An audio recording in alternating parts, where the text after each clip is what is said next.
Welcome to Diya's classroom.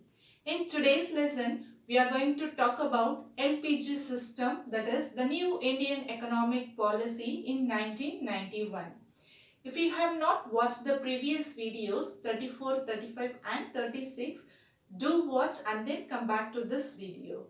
Let's get started with the class.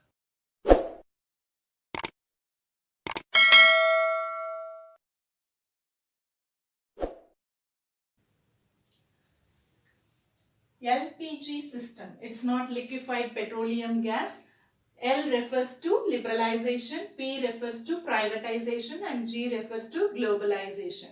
First, let's see liberalization. Liberalization means nothing but it means removing unnecessary trade restrictions. That is, if you have watched the previous video means you will understand very precisely. During the British period, people have struggled a lot. That is, the British have entered our country for doing trading business and how they have occupied the entire country and we have lost our freedom and struggled a lot for several years, right? So that is the reason why after the independence, we had lot of restrictions in trade practices. So in this 1991 new economic policy, the government has liberalized certain restrictions related to the trade practices.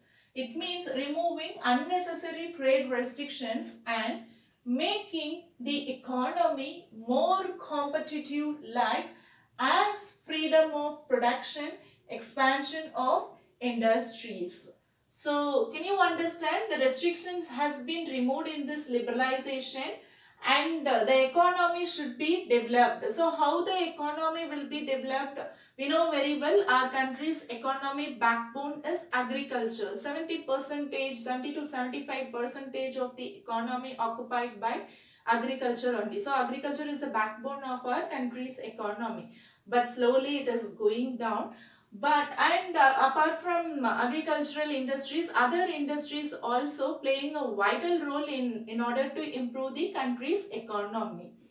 So in the production process and the expansion of industries has been liberalized and some restrictions has been abolished and freedom has been given to the traders. Let us see what are all the rules and the restrictions has been abolished by the government in new economic policy 1991. The first thing is abolishing licensing requirement of the industries except a few. Abolishing means formally put an end to a system or practice, which means earlier the government has put up lot of restrictions for the industries. If you want to start any new industries, you have to acquire license. Simply we cannot acquire license. Lot of rules and regulations should be followed. So after complying all these things only, we can acquire license to start an industry. So that abolition took place in this policy. So abolishing licensing requirement of the industries except a few industries alone we cannot start without licensing, like railway and other industries, the main areas where the government is concentrating like armed forces, those industries we cannot start. And the next policy is no restriction in deciding the scale of operating business, which means there is no restrictions. If you want to start a large scale business, you can start. If you want to start a small scale business, you can start. So there is no restriction in the scale of business. It could be a large scale or small scale. And the next thing is removal of restrictions on the movement of goods and services. So goods and services can be moved from one place to other place. Earlier it has got much restrictions. After this policy, this restrictions has been removed. So goods and services can be moved from one place to other place. Free flow movement could take place. And the next is freedom in fixing the prices of goods and services.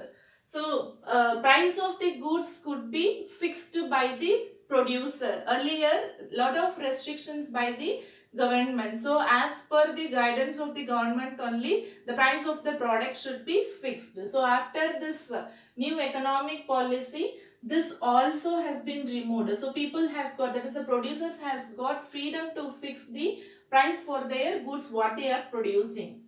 And the next is reduction in tax rates and lifting of unnecessary controls over the economy, which means taxes also were put up more for the producers.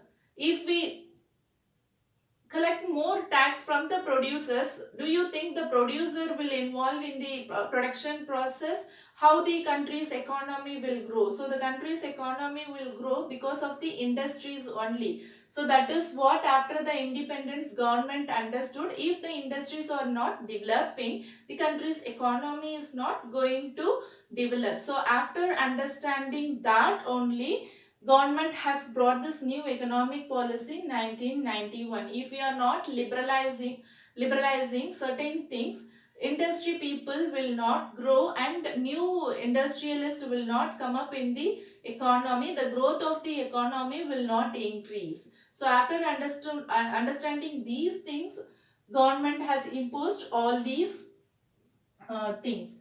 So reduction in tax rates and lifting of unnecessary controls over the economy also has been reduced by the government. And the next is simplifying procedures for import and exports. Before the arrival of new economic policy in 1991, lot of restrictions for importing goods and exporting the goods. After this policy, there was a free flow movement of goods and services. If we want, we can import, and if we want, we can export easily. So simplification took place in this.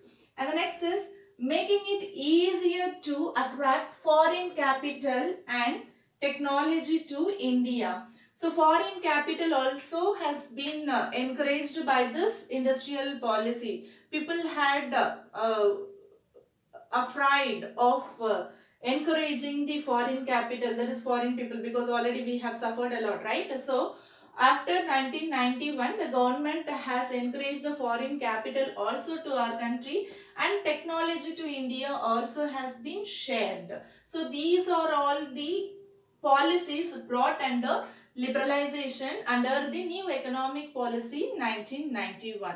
Let's about the privatization we will see in the next class. Till then, it's bye from Udaya.